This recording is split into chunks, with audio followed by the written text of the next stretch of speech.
जय जिनेंद्र। आज का विषय है जीवन में प्रतिक्रमण की उपयोगिता। सर्वप्रथम हम यह जानते हैं कि प्रतिक्रमण कहते किसे हैं।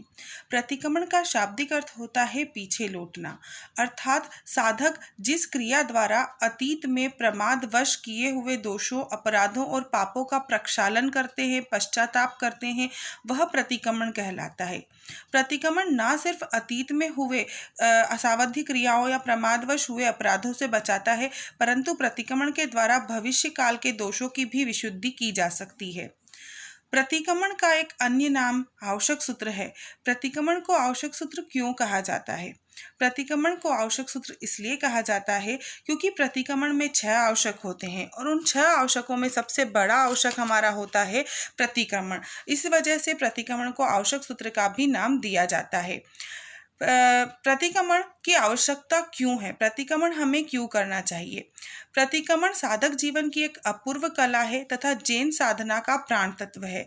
ऐसी कोई भी क्रिया नहीं है जिसमें प्रमादवश दोष ना लगे हों, अतः उन दोषों की निवृत्ति हेतु प्रतिक्रमण करना चाहिए।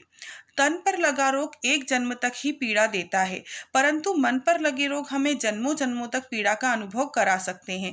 अतः व्यक्ति असावधान रहे तो हजारों नहीं लाखों वर्षों तक वह परेशान हो सकता है। अतः प्रतिक्रमण करना जैन साधकों के लिए एक आवश्यक क्रिया है।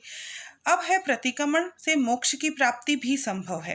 प्रतिक्रमण से मोक्ष की प्राप्ति इसलिए संभव है क्योंकि यह जीवन सुधारने का श्रेष्ठ उपक्रम है, आध्यात्मिक जीवन की धुरी है। आत्मदोषों की आलोचना करने के पश्चात पश्चाताप की भावना जागृत होती है और पश्चाताप की अग्नि से सभी दोष जलकर नष्ट हो जाते हैं और मोक्ष प्राप्ति के मार्ग हमारे लिए खुल जाते हैं।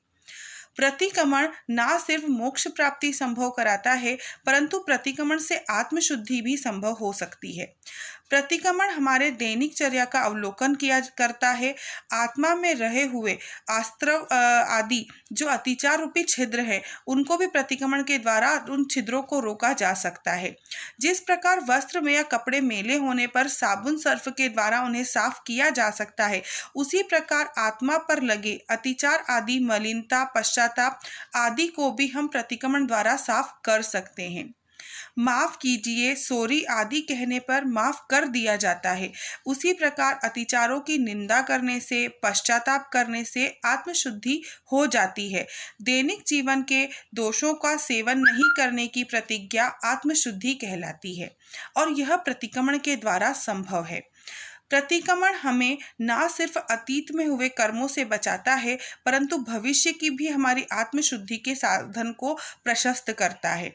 अगर हम एक दोहे के माध्यम से सुने तो प्रतिक्रमण को हम कह सकते हैं, पर से स्व में आना है प्रतिक्रमण, आत्मलक्षी बनने का साधन है प्रतिक्रमण, अशुभ योगों का परित्याग है प्रतिक्रमण, आलोचना, निंदा, गर्हा तथा तपश्चरण है प्रतिक्रमण।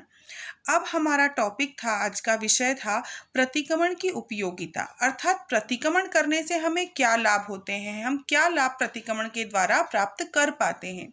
प्रतिक्रमण करने का सबसे पहला और महत्वपूर्ण लाभ है, जो भी दोष हमारे लगे हुए होते हैं, जो भी सावधानी क्रियाओं से हम दोष प्रमादवश करते हैं, प्रतिक्रमण के द्वारा हम उनसे निवृत्त हो पाते हैं। हमारा दूसरा इसका लाभ यह होता है कि हमें प्रवचन माता की आराधना करने को प्राप्त होता है। हम आलोचना दूसरों से कर कर आराधक बन पाते हैं। सबसे महत्वपूर्ण तीर्थंकर नाम कर्म का उपार्जन भी हम प्रतिक्रमण के द्वारा कर पाते हैं। प्रतिक्रमण करने से हमें व्रत आदि करने की भावना जागृत होती है।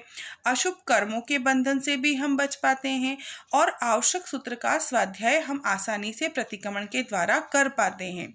अर्थात प्रतिक्रमण हमें आराधक, विराधक और मोक्ष की प्राप्ति में संभव बनाता है और हमें मोक्ष की प्राप्ति के प्रति अग्रसर करता है। इसलिए प्रतिक्रमण करना हमारे जीवन में अत्यंत उपयोगी और आवश्यक है।